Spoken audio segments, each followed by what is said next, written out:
Salut à tous les passionnés de belle mécanique et bienvenue à ce deep dive concocté spécialement pour vous, chers auditeurs de Vintage Car Chronicles. Vintage Car Chronicles. Vous le savez, ici on adore décortiquer l'histoire des voitures de légende. Et aujourd'hui, on s'attaque à une véritable icône, la BMW Z8. Ouais, Vous êtes prêts pour une plongée au cœur de son univers? carrément. Parfait, Sweet. Accrochez-vous, car la Z8, c'est bien plus qu'une simple voiture. C'est clair? C'est une saga fascinante. Tout à fait. La Z8, c'est un concentré d'histoire de design et de performance. Le tout enveloppé dans une aura de mystère et d'exclusivité. Exactement. Et pour bien comprendre ce qui la rend si spéciale, Ouais.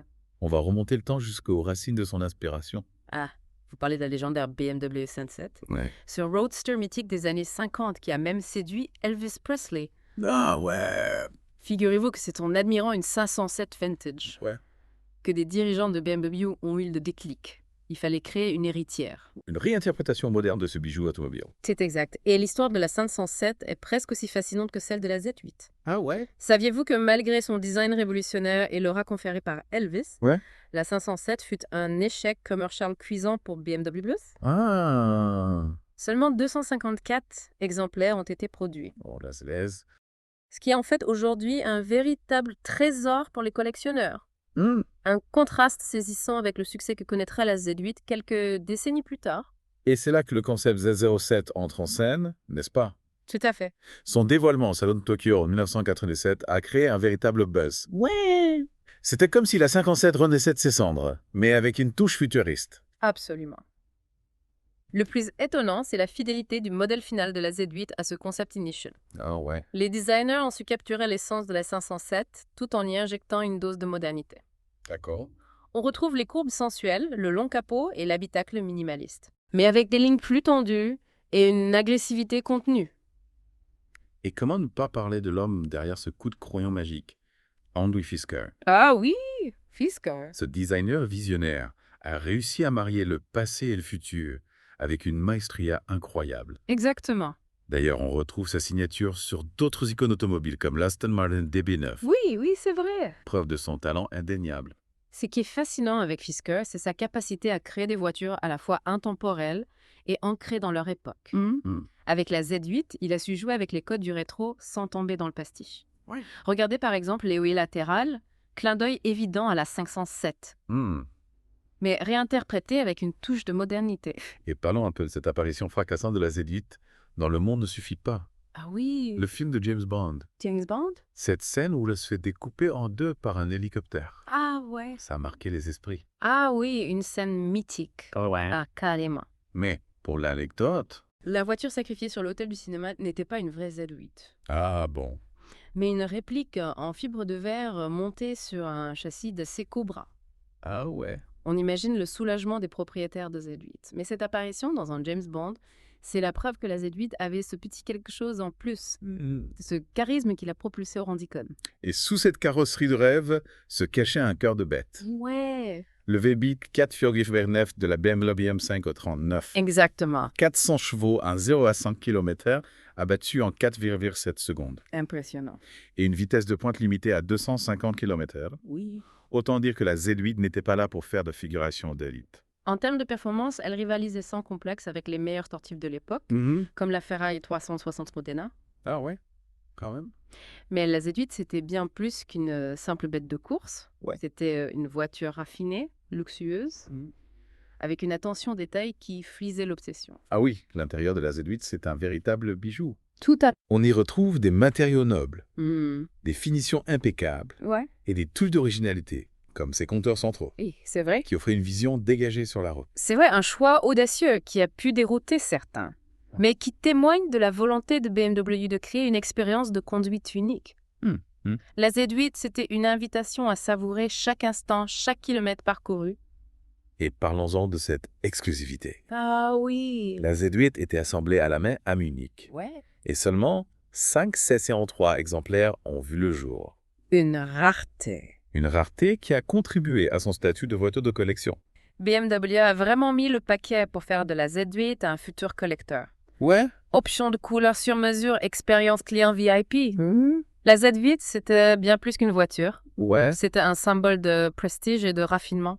Et on ne peut pas parler de la Z8 sans évoquer sa petite sœur, Pardon. l'Alpina Roadster V8. La Roadster V8. Une version encore plus exclusive, plus axée sur le grand tourisme. Ah oui, la Pina Roadster V8. Ouais. Une version plus gentleman driver de la Z8, D'accord. avec un V8 4,4 moins puissant que celui de la M5.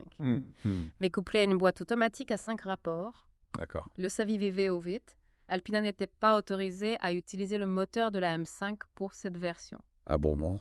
Un choix qui a donné naissance à une voiture unique en son genre. Exactement.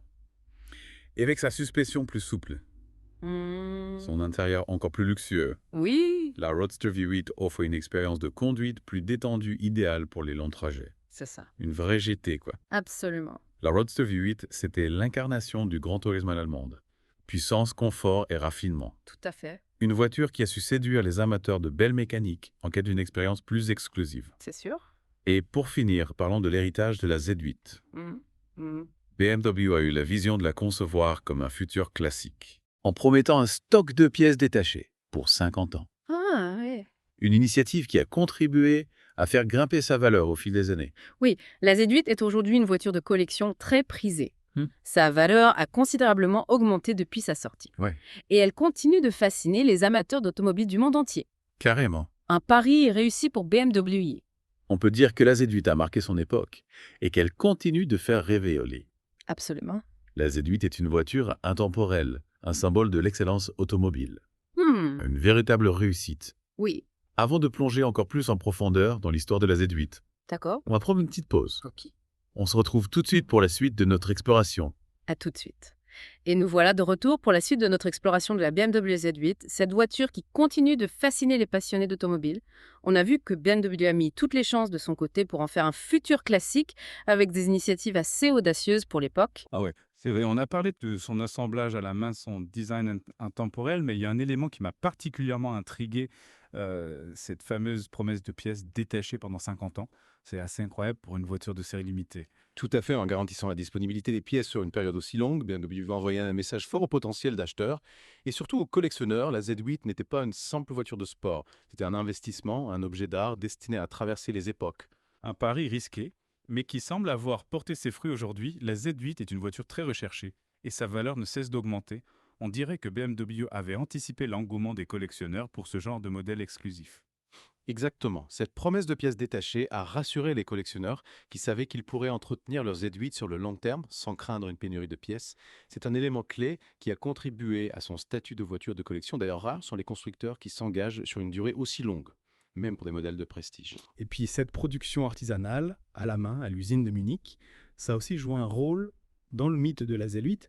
On est loin de la production de masse standardisée, on sent que chaque exemplaire a été assemblé avec soin et passion. Oui, chaque Z8 était assemblé avec un soin méticuleux par des artisans passionnés.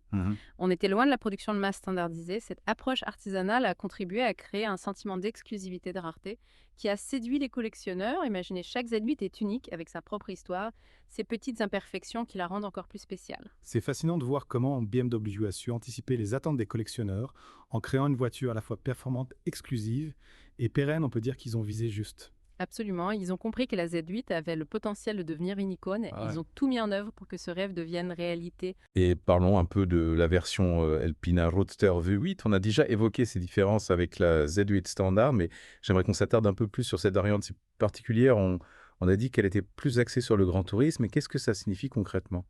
Avec plaisir. L'Alpina Roadster V8, c'est l'incarnation du grand tourisme à l'allemande, une voiture qui allie la puissance, un confort et un raffinement exceptionnel. Imaginez, vous êtes au volant de cette beauté, vous roulez sur une route sinueuse en bord de mer, le soleil caresse votre visage et le V8 ronronne à vos oreilles. Ah oui, je vois le tableau, mais ce qui est intéressant, c'est qu'elle est conçue après la Z8 presque comme une réponse aux critiques qui lui reprochaient d'être un peu trop radicale, trop sportive pour une utilisation quotidienne. C'est exact. Certains trouvaient la Z8 un peu trop sportive, un peu trop rigide pour une utilisation quotidienne. L'Alpina Roadster V8 est arrivée pour proposer une alternative plus souple, plus confortable, plus adaptée aux longs trajets. On a remplacé la boîte manuelle par une automatique 5 rapports, retravaillé les suspensions pour plus de confort, et l'intérieur a été encore plus soigné avec des matériaux encore plus luxueux. Et on a vu que le choix du moteur était dicté par des contraintes techniques. Alpina n'a pas pu utiliser le V8, la M55. Ils ont donc opté pour un autre V8 retravaillé pour l'occasion. C'est dommage, non? On aurait aimé voir ce que l'Alpina aurait pu faire avec le moteur de la M5. Oui, c'est vrai. Alpina, malgré son statut de préparateur officiel de BMW, n'avait pas accès à toutes les technologies de la division motorsport, mais ils ont su tirer le meilleur du V8 Cafrava Himmelfleet, qu'ils ont utilisé 375 chevaux, un couple généreux, et une sonorité envoûtante. On est loin d'une version rabais, croyez-moi. Ah non, ça c'est sûr. La Pina Roadster V8, c'est une voiture à part entière avec sa propre personnalité.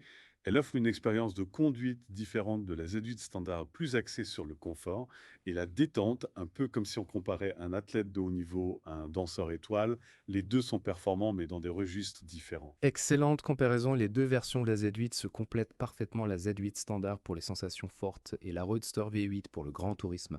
C'est d'ailleurs ce qui rend la Z8 si fascinante, elle offre une double personnalité à la fois sportive et raffinée. Et cette double personnalité se reflète aussi dans sa cote sur le marché de la collection. On a vu qu'elle avait tendance à augmenter, mais qu'est-ce qui explique cet engouement? Est-ce son design intemporel, sa rareté ou l'effet James Bond? Je pense que c'est un ensemble de facteurs qui expliquent la popularité de la Z8 auprès des collectionneurs, son design intemporel bien sûr, mais aussi sa production limitée, sa qualité de fabrication artisanale et la promesse de pièces détachées pendant 50 ans, sans oublier bien sûr son apparition dans C. Le monde ne suffit pas, qu'il a propulsé au rang d'icône pour toute une génération de cinéphiles. Ah oui, sur des James Bond, même s'il a fini coupé en deux dans le film, ça n'a fait que renforcer son image de voiture de légende. On peut dire que la Z8 a une histoire riche en rebondissements d'une voiture qui a su traverser les époques et qui continue de fasciner aujourd'hui. Absolument. La Z8, c'est plus qu'une simple voiture. C'est une histoire, un mythe, un rêve sur roue. Et avant de conclure notre exploration de la Z8, il y a encore un point qu'on n'a pas abordé, son héritage. Quel est son impact sur l'histoire de BMW et sur l'industrie automobile en général? Est-ce qu'on peut dire qu'elle a ouvert la voie à d'autres modèles sportifs chez BMW IT? La Z8 a marqué un tournant dans l'histoire de BMW. Elle a prouvé que la marque était capable de créer des voitures de sport exceptionnelles, à la fois performantes et élégantes. Elle a aussi montré que BMW n'avait pas peur de prendre des risques de sortir des sentiers battus pour créer des voitures uniques, charismatiques et intemporelles. Oui, c'est vrai, on voit d'ailleurs l'influence de la Z8 sur les modèles sportifs qui ont suivi comme la Z4 ou la V8. Il y a cette même recherche de l'élégance, de la performance et de l'exclusivité. Exactement. La Z8 a insufflé un vent de sportivité et d'exclusivité dans la gamme BMW. Elle a permis à la marque de se positionner sur un segment de marché plus haut de gamme et de rivaliser avec les plus grands constructeurs de voitures de sport. Et puis il y a cette idée de concevoir une voiture comme un futur classique, une approche que d'autres constructeurs ont ensuite adoptée. BMW a vraiment eu du flair en anticipant l'engouement des collectionneurs pour ce genre de modèle. Oui, la Z8 a montré qu'il est possible de créer une voiture moderne tout en lui insufflant un esprit intemporel, une aura de collection, une approche qui a inspiré d'autres constructeurs et qui continue de séduire les amateurs d'automobiles. On peut dire que la Z8 a laissé une marque indélébile dans l'histoire automobile, à la fois pour BMW et pour l'industrie en général. Absolument. La Z8 est une voiture qui a marqué son époque et qui continue de faire rêver. Et avant de passer à la conclusion de notre exploration, on va prendre une petite pause. On se retrouve dans quelques instants pour la dernière partie de notre Deep Dive. Et nous voilà de retour pour la dernière partie de notre Deep Dive consacrée à la BMW Z8. On a parlé de son histoire, de son design, de ses performances, de son héritage. Mais avant de conclure, j'aimerais qu'on s'attarde sur quelques détails qui font la Z8 une voiture si spéciale, des petites choses qui ont fait la différence et qui contribuent à son statut d'icône. Avec plaisir, parlons par exemple de ses feux arrière et clignotants au néon, une technologie avant-gardiste pour l'époque qui ajoutait une touche de modernité et d'originalité à la Z8. Ah oui, c'est vrai, on n'en voyait pas souvent à l'époque, c'était un détail subtil, mais qui sautait aux yeux. Et ces néons, ils n'étaient pas là juste pour faire joli, n'est-ce pas? Exactement. Outre leur aspect esthétique unique, ces néons offraient une activation plus rapide que les ampoules classiques et une durée de vie exceptionnelle. C'est un choix technologique audacieux qui montrait que BMW ne laissait rien au hasard. Et puis comment ne pas parler du toit rigide fourni avec chaque Z8? Un toit rigide qui n'était pas juste pratique, mais qui s'intégrait parfaitement au design de la voiture. Absolument. Contrairement à beaucoup de toits rigides de l'époque, souvent encombrants et peu esthétiques, celui de la Z8 était conçu pour sublimer les lignes de la voiture. Une fois en place, on avait l'impression d'avoir affaire à un coupé élégant et racé. Et ce toit rigide, il se rangeait facilement, parce que sur certaines voitures, c'était un véritable casse-tête. Pas du tout, le toit rigide de la Z8 était conçu pour être manipulé facilement et il se rangeait sans problème dans le coffre. BMW avait pensé à tout pour que l'expérience soit la plus agréable possible, que ce soit en conduite à ciel ouvert ou en coupé. On sent que chaque détail a été pensé avec soin pour créer une expérience unique. D'ailleurs, en parlant d'expérience unique, il faut absolument mentionner les options de personnalisation offertes par BMW. Ah oui, la division BMW Individual, un véritable paradis pour les amateurs de personnalisation, peinture exclusive intérieure. Sous mesure, on pouvait vraiment créer une Z8 à son image. C'est ça qui est génial avec la Z8. Elle est à la fois une icône intemporelle et une voiture profondément personnelle. Chaque exemplaire est unique comme une œuvre d'art. C'est exactement ça. La Z8 était une voiture conçue pour les passionnés, ceux qui recherchaient une voiture qui leur ressemble, qui reflète leur personnalité. Expert speaker, pour conclure cette plongée dans l'univers de la Z8, qu'est-ce que vous retiendriez de cette voiture? Qu'est-ce qui la rend si spéciale à vos yeux? Pour moi, la Z8 représente l'audace de BMW, l'audace de créer une voiture différente, un hommage au passé tout en étant résolument tournée vers l'avenir. C'est une voiture qui a osé briser les codes, qui a su se démarquer de la masse. Une voiture qui a marqué son époque et qui continue de fasciner les amateurs d'automobiles. C'est une voiture qui fait rêver, qui inspire. Absolument, la Z8 restera jamais une icône, une légende automobile. Elle incarne le rêve de liberté, d'élégance, de performance. Eh bien, chers auditeurs de Vintage Car Chronicles, on arrive au thème de notre exploration. J'espère que ce voyage au cœur de l'histoire de la Z8 vous a plu. De mon côté, j'ai pris beaucoup de plaisir à partager ma passion pour cette voiture exceptionnelle. Un grand merci à vous d'avoir été avec nous pour ce deep dive. N'oubliez pas que Vintage Car Chronicles, c'est tous les jours avec de nouvelles histoires, de nouvelles voitures, de légendes à découvrir. Alors restez à l'écoute et on se retrouve très vite pour une nouvelle aventure automobile. D'ici là, roulez prudemment et surtout roulez avec passion.